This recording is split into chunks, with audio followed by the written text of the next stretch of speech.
and welcome to another episode of Mindset Over Matter. I am your host, Gabby Gooding, and today I am really excited to have Odyssa Abille join me to dive into the topics of what it means to live a creative life, why writing matters, and how it's okay to not have it all figured out along the way. So, Odyssa, welcome. Thank you so much for joining me.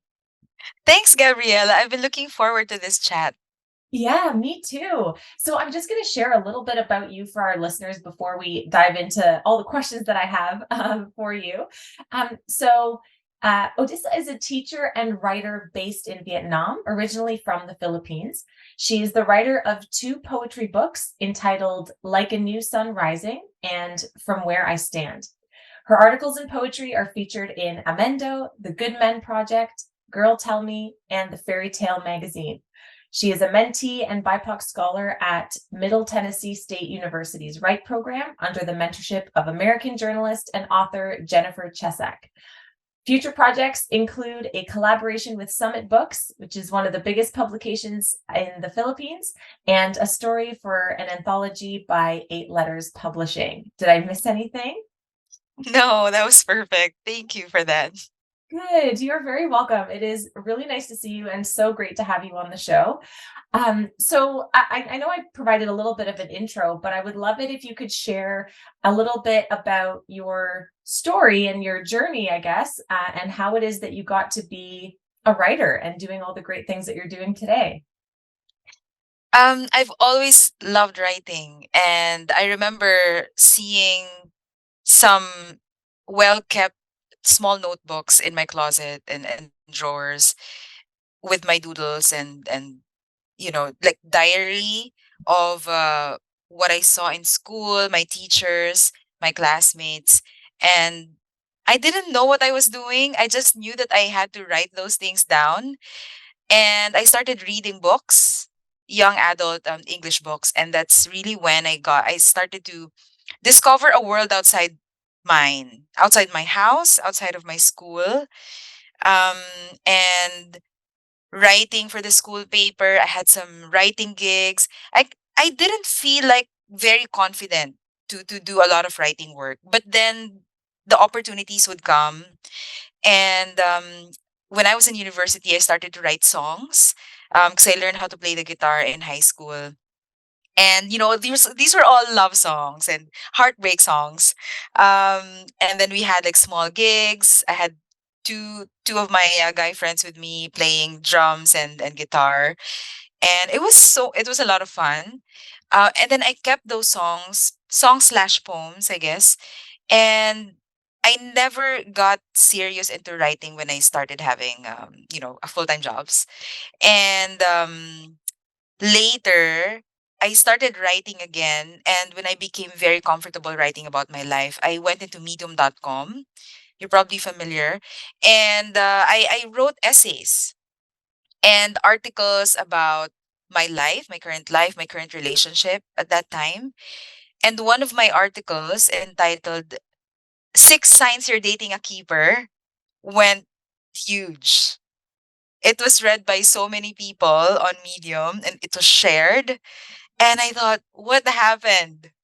What happened? I didn't even think that one of my articles would be read by, thousands of people.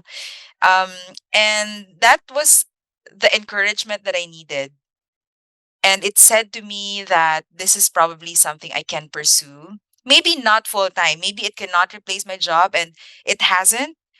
But I definitely made writing a huge part of my life and my day. And then it became the books, and it became more articles in all of these other places. So yeah, it's been fun. That's amazing. And that's kind of a very nice message of inspiration just to keep doing the things that we like to do and that feel good, and to not get discouraged by the fact that maybe there's no perfect plan, right? I mean, I'm sure you didn't sit and say, okay, by this date I'm going to have this many views, and by this day I'm going to have this many people share my article. Like, it doesn't really work that way. And it's kind of the beauty of the internet, right? You don't really know what's going to take off, but as long as you keep sharing, that's you're doing your part. And the the possibility for things to work out really well doesn't happen unless you actually go out and do the thing, right? If you chose not to write, that never would have happened. So good for you for following that. I agree. That is so true. When I think so, there are two like paths. So you start writing or you start creating, and then you start sharing. Mm, And the sharing part is sometimes a little bit more difficult because there's some fear of being judged. There's fear that people will say that it isn't good enough mm, and that you're not yet at that level where you should be publishing your work or you should be sharing your work. And I understand that it hurts mm. to hear stuff like that, especially when people that you love or people you like don't support you. And I think this is something that I think that most artists should know that not all of your friends, not everyone in the family is going to support what you're doing. Um, and that's totally fine. Just keep absorbing the work of great artists in your field. And then, just like what you said, share it. Don't think too much about the views and the likes that you're going to get because eventually your message is going to come across and someone is going to hear it. Someone needs it. And yeah, it's going to make an impact later on. So yeah, just keep going.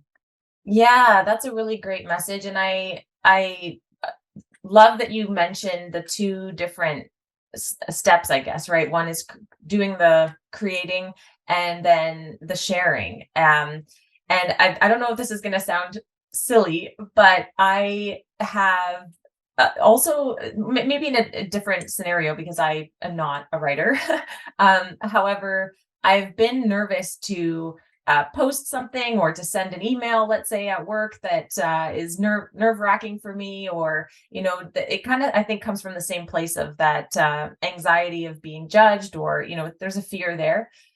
So what I've learned to do is to first of all take a little bit of time. I'll prepare whatever it is. Let's say it is an email that I'm sending. I'll prepare the email. I take a step away. I think about, did I include everything that I wanted? Am I, is that what I really want to do? Okay, yes, I do.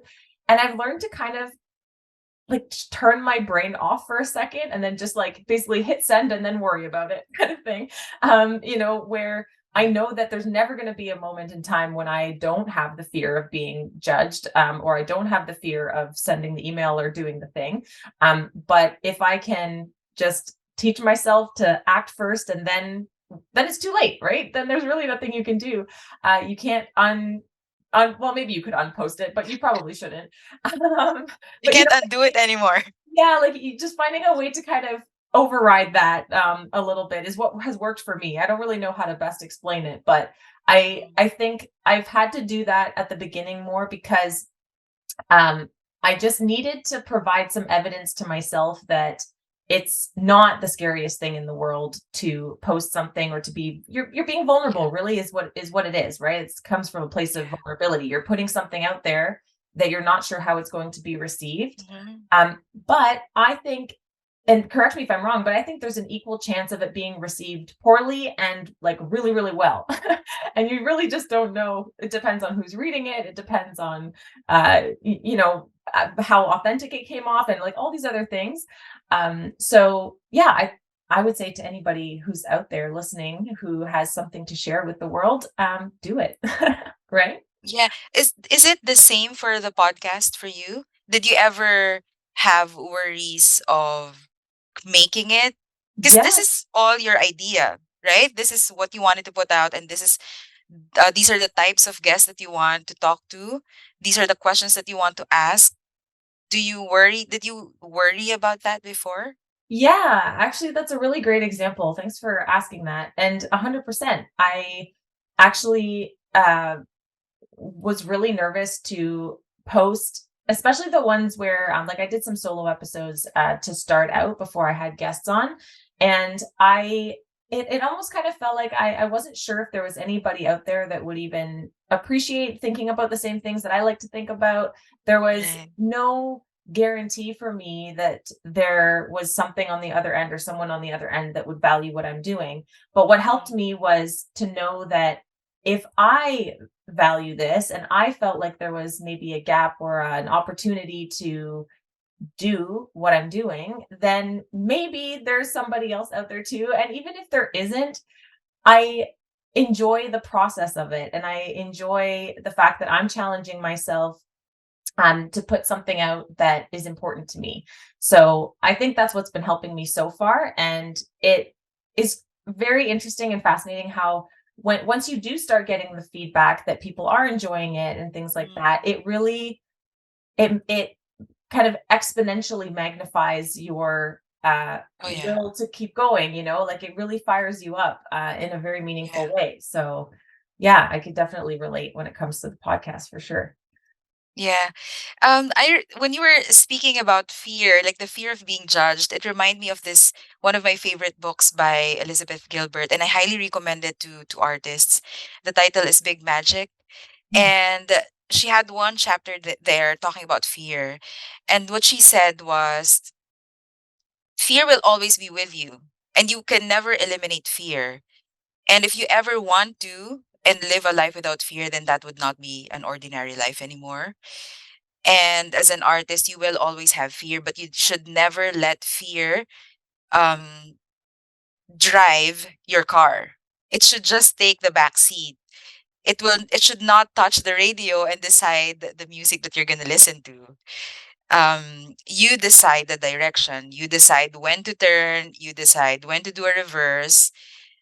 Fear might, talk Yeah, and place all of these negative thoughts in your head, but just don't let it affect your big decisions, especially when it comes to hitting submit or hitting that publish button. Because when I was submitting my articles to some magazines, I you have this feeling of like, what is this? What am I doing?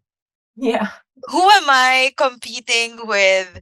yeah. Really good writers from all these different countries who studied writing. I'd never studied writing.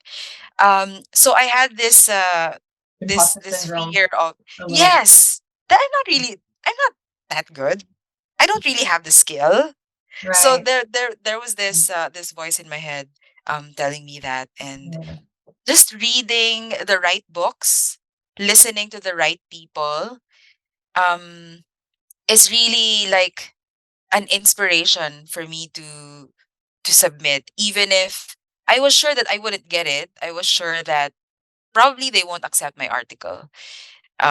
Maybe my vocabulary is not good enough, or the structure of my article is not the way that I really want it to be, because I don't have the skills yet, and I can accept that.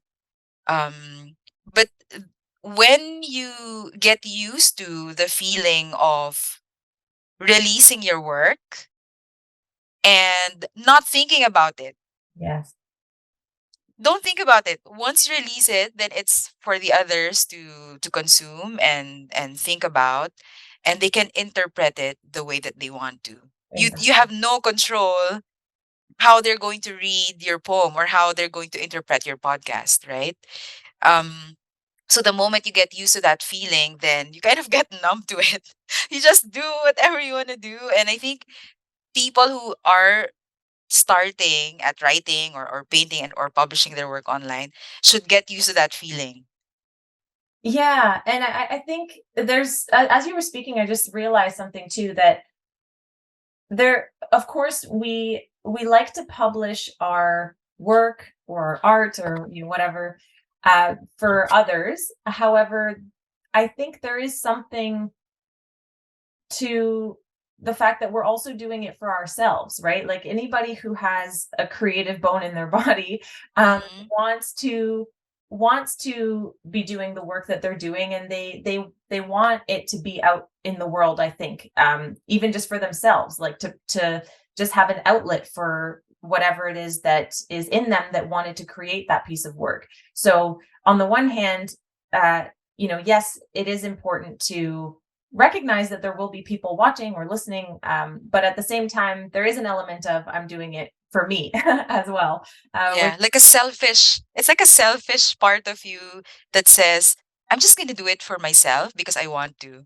that's right, exactly, exactly. And the other thing too about fear is that I think if you don't experience those feelings of fear even at a small level, I feel like maybe you're not living big enough, like you're almost too comfortable and you're not stretching yourself enough.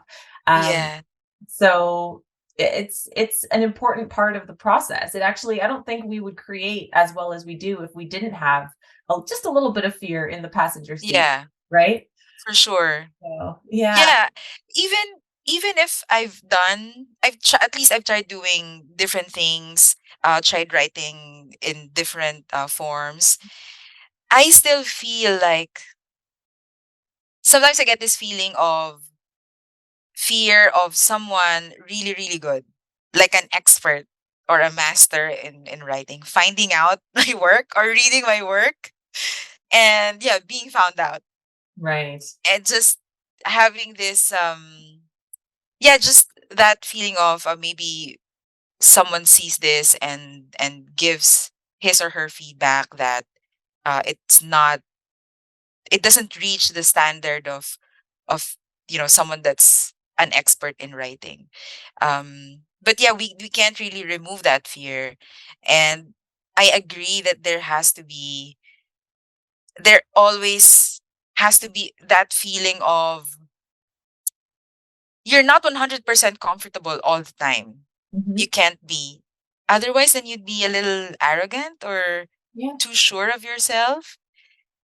So yeah, fear is still good. We can't we can't really hate it. One ingredient in the mix, and it Yeah. it serves a good purpose a little bit. Yeah. Um, so I'm just curious, did you always consider yourself to be a creative person, like since you were young? No. To me, when I was young, when you're creative, you are an artist and using a specific medium. Hmm. You're drawing, you are painting, you join poster making contests in school. These are the creative students in school. So I never called myself a creative. I never saw myself as an artist when I was young. Only when I was reading articles and essays about creativity and writing, and I found a lot of them on Medium and exploring other books that talk about creativity. So that's when I was awakened to this world of making, and it's not just about painting. It's not just about colors and all that. You can be creative. You can be a creative dancer. Yes. You can be a creative teacher. So there are Yeah. so many ways to be creative. No, yeah, and I'm so interested that that was your experience as well because I, growing up, always told myself that I wasn't creative for the same Mm. reason. It's because I can't draw or paint to save my life. Like, I'm lucky if I try to draw a stick man and it looks like a stick man. So, I thought that that meant I wasn't creative, but Yeah. I learned I it almost feels like I learned this a little bit too late, although I guess you could say it's never too late. But there are different types of creativity. Right, Yeah. like you said, I learned that I am a creative problem solver. Like I can't draw, but if you give me a problem or a set of facts or a situation, I'm great at coming up with how to piece it all together Mm. to fix the problem. And I think that's a form of creativity. uh, Even I actually looked it up once, and I think, well, they try to formalize everything.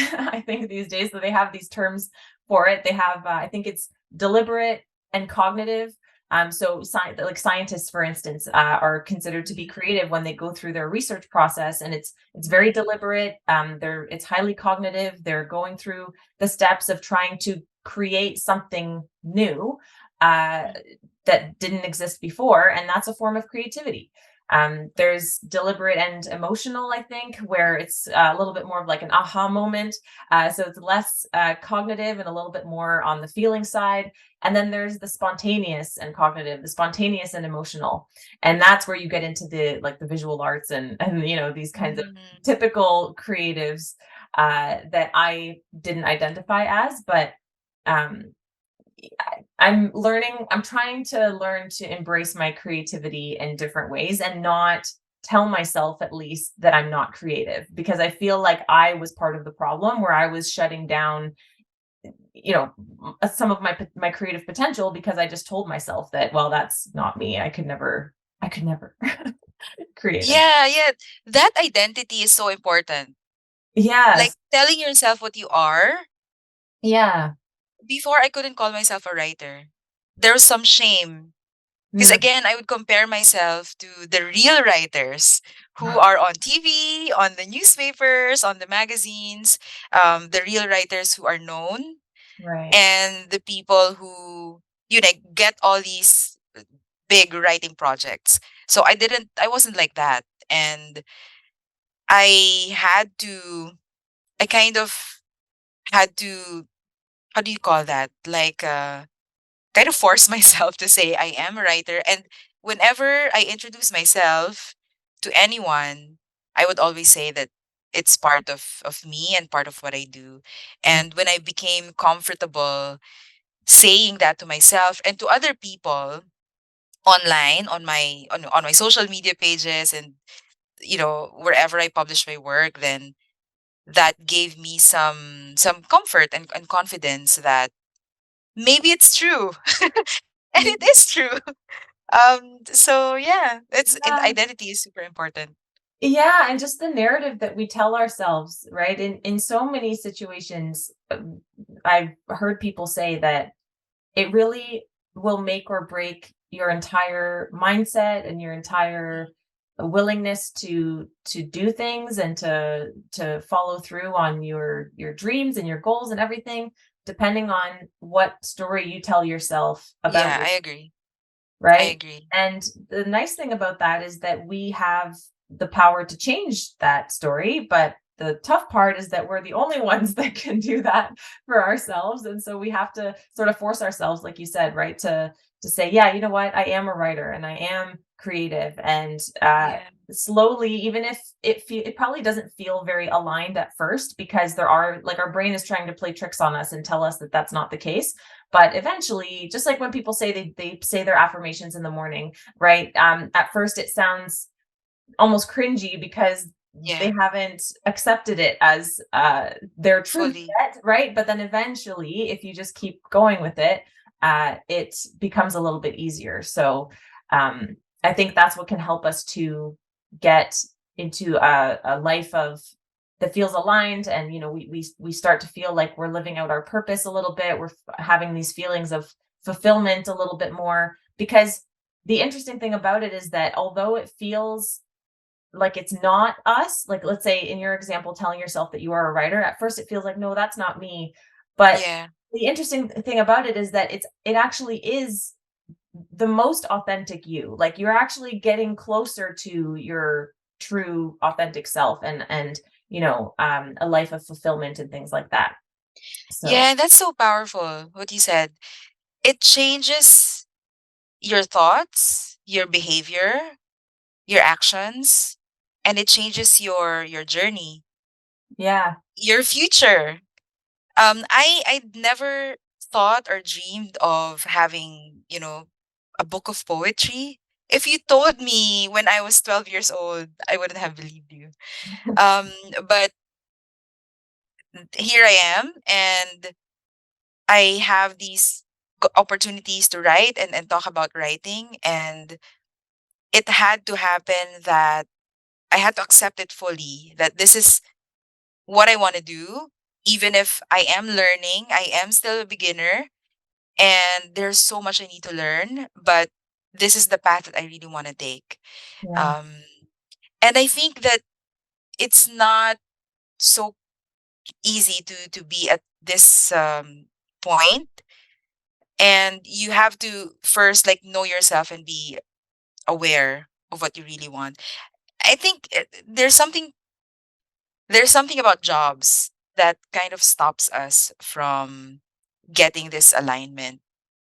Um, because we have 8 to 9 hours at work, and we can always say that I don't have time for this, Right. or it's just not me. I'm not an artist. I'm this, and we kind of take the identity of our jobs.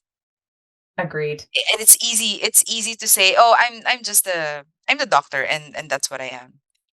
I'm a teacher, and that's what I am, and that's fine, right? But there, for some people, there is something more that is outside of the job that they do. Definitely. I mean, the interesting thing about our identity is that it's made up of a bunch of little mini identities. It's we're not just teachers, doctors, bankers. We are that, but we are also other things, and we can show Yeah, up as a whole person that has different pieces of the pie that makes us who we are. that is Um, so true. and I'm happy that you brought up this idea of work and jobs, because I was thinking that it, it takes a level of, I guess, boldness to follow the path that you actually enjoy, and to try to follow through on these things that feel right and feel aligned for us.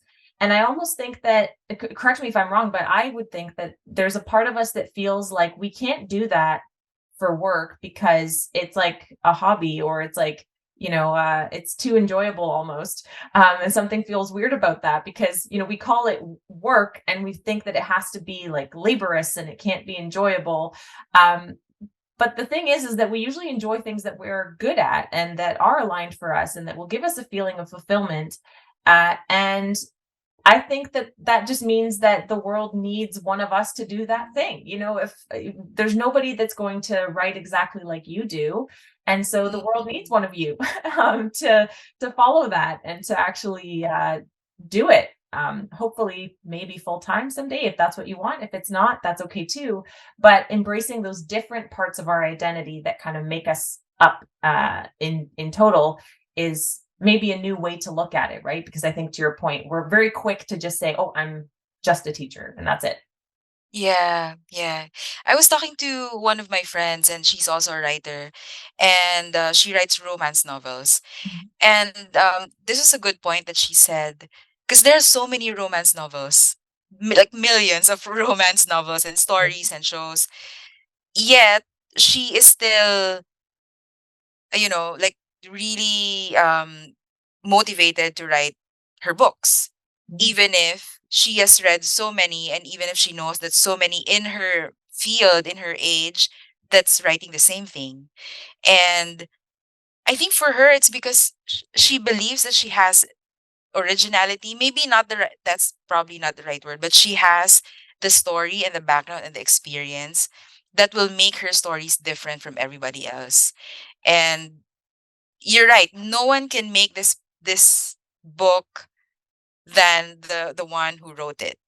Yeah. There's no one else. And some people worry that the market is saturated, or there are too many writers of love poems. There are too many people who write about travel. And it's true. It's true, because we all go through the same experiences. We all go through heartbreak and loss, and we all go through, all of these mishaps when we travel. Right. People lose their luggages all the time, and it happens to so many people. And yeah, we just do things, and write things and interpret things differently, individually. So No, I good love that. point there. Yeah, I love that point, and I've thought about that too, because I will admit that that was something that has, or it is something that has stopped me in the past from pursuing Mm, something that I wanted to pursue, because in my case, I would like to start a coaching business someday. And the coaching business, and I literally said this to somebody yesterday. I said, the coaching business is too saturated. I use those exact words like you just did. Crazy. And that was enough of a reason for me to say, well, yeah, I don't know. I'll have to maybe figure something else out because the market's too saturated. But I think that the likelihood that any of us are going to come up with something that's entirely original to the point that no one's ever seen it before or heard it before Mm. is like slim to none, like 0. Yeah. I would say almost 0%. Um, but that's not the point, right? Because you could have, in my case, you could have 10 coaches that even have the same message to share. And yet, nine of them are going to say it in a way that doesn't really resonate with me. But that 10th one is going to put it in a way or is going to have a certain energy about them or a certain personal life experience that I can connect Yeah. with about them that's really going to make a difference for me. And so I like to remind myself too that there are literally billions of people in the world and you know and so there's that also that many different combinations of yeah, like energies and everything that are out there that could potentially be a fit, right? uh, Yeah. This reminds me of the time when I decided to go on therapy, and I had this session with a therapist. And okay, so we had a session, right? And I thought, oh, okay, that was a good session. And then I had my homework to do, and I learned from her. And then, looking back, I was like, maybe I need something more. Maybe I need a different type of interaction or connection. right. And so I had to look for another one after one or two sessions with the first therapist. And it wasn't because of her skill. It wasn't because Yeah, of the program or whatever, but it I was just looking for something, like, yeah, a certain mix, that's right. or a combination of, I don't know, like speech and facial expression. Yeah, um it's yeah, hard to just identify. different. Yeah, it's hard to identify exactly what it is, but you know it when it's right for you, and you also know it when it's not. Agree. And so, Agree. yeah, so I am trying not to let that line of thinking stop me, but it's easy to, right? And anybody who's an entrepreneur too, they're thinking, oh well, what business can I start that doesn't already exist? Well, that's like an impossible question to answer, but you can do something that already exists, but in your own way and still provide value, right? So Yeah. good thing to remind ourselves of. Um, I actually had a different type of question for you, because you're a teacher as well. Is that right? Do you teach Yes. writing specifically, or do you teach a certain grade of students, or I teach English in a secondary school. teach English in a secondary school? Okay, so this is a perfect question for you then.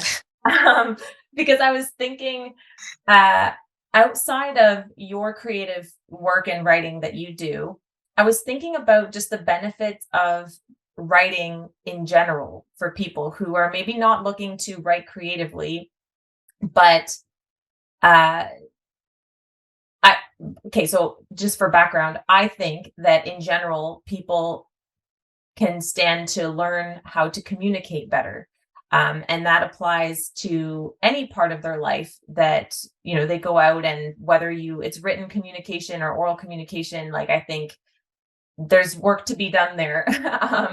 And there's a lot of power in being able to process and organize your thoughts and actually organize them into a written document. And it can make you really powerful if you're a good communicator. So I'm Yeah. wondering, do you have any thoughts on that? Is there anything that you share with your students about, let's say they tell you, well, I'm not a good writer, and so there's no point in me doing any kind of even journaling or like any kind of form of writing. What are Yeah. your thoughts on the benefits of that for just sort of the average person, I guess? I'll give you an example in one of my private classes. Mhm, So I was teaching young kids, like maybe 11 years old, mhm. 11, 12. And I taught them how to journal. I introduced the journal to them. And I was really surprised by how excited they were Hmm, to write down their thoughts. Because I told them, okay, there are no rules. Just take your notebook, write down what you did that day, and mhm. then how you felt. And then I gave them examples of journals of kids, and how maybe they can put drawings there or stickers. Um, And then I really remember this one boy who I read his journal entry, and he was writing about how his parents would leave him at home, and he'd be left alone, and he would feel very lonely. Mm, And when I read that, I was really surprised. I wasn't um it was just unexpected for me to read that a boy was willing to write down about his loneliness. right. And so yeah, and then weeks after, I spoke to him about the journal, and they continued writing journal entries as their homework. And he said he really enjoyed writing the journal entries. And even during summer, we had a summer break.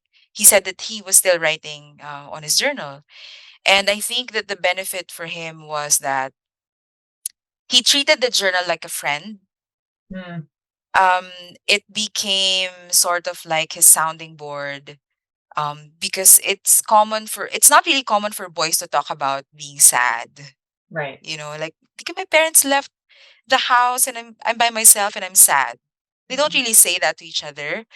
And so having the journal for him became, it was like a tool for him to say what he felt like. And I think it also worked that he had a teacher or kind of a mentor to tell him that it's okay for you to write this down. There's nothing wrong with writing about your feelings, whether you're a boy or a girl, Mhm. whether you write about, this anime that you watched, or this assignment that you weren't able to do because you decided to play video games. It's okay, Yeah. just to have someone accepting that you are like this is such a big deal for them. Yeah. No, absolutely. I mean, I think in terms of having an outlet for just sharing what we're feeling is a big thing. But I know for me anyway, I don't do enough journaling. I should do I should do more. But I know that when I do my journaling, it's it's How do you fast. feel? I feel I feel at first a little bit overwhelmed. And Mm, I feel like it starts out as like a chaotic sort of feeling, and I'll explain why in a second. But then afterwards, I feel way better. Like I feel like a weight has been lifted and I mm, feel more kind of centered and focused. And the reason is because I think there's something really powerful about having to go through the process of organizing all of the actual chaos that's happening in my mind. All of my thoughts are kind of everywhere, and those thoughts affect how I feel, but I almost feel like I'm at the mercy of the chaos that's in my brain until I'm able to actually sit and address those thoughts and try to organize them. And then when I actually put pen to paper, it's something magical happens where mhm, it actually the problems that were in my head don't seem as big anymore, and I can actually start to think about tackling things when before it felt like it was just too much for me, right? Like it feels in my mind when I don't write it down, like I have 100 problems that I need to deal with. But then when I actually try to list them all out on paper, it's like, oh, it's actually 3 problems. And I, now that I'm looking at them, I know they're not as big and scary as they seemed in my mind. So yeah. that's a big benefit for me. One of the gifts of writing is clarity. Yes, It exactly. gives you so much clarity. And what I've read in some books is when you are able to write with clarity, it means you're able to think clearly. So they always go hand in hand. So if you're reading a book that you really enjoy, and you feel like the author or the writer is really speaking to you, it means that when he was writing that, then he had this extreme clarity in his mind. And also I thought about um all of these ideas in our head that get stuck there, right? There's this book entitled Get Things Done or Getting Things Done. I forgot the name of the author, but I can't forget what he said there about ideas and thoughts. That our ideas and thoughts are not meant to be stored in our Mhm. heads. They're meant to be either written down or done as an action. And that made so much sense, That does make a lot of right? sense. Like if you have so many ideas, like, okay, I have ten things to do tomorrow and I'm going to worry about them right now. And it's so heavy, Yeah, and it affects your day, it affects your emotions, it makes you grumpy. But yeah, if you start writing them down, then like what you said, it's just three things that I need to do, and yeah, these are the steps for me to finish these tasks. yeah, So it gives you that clarity when yeah. you see them written on paper.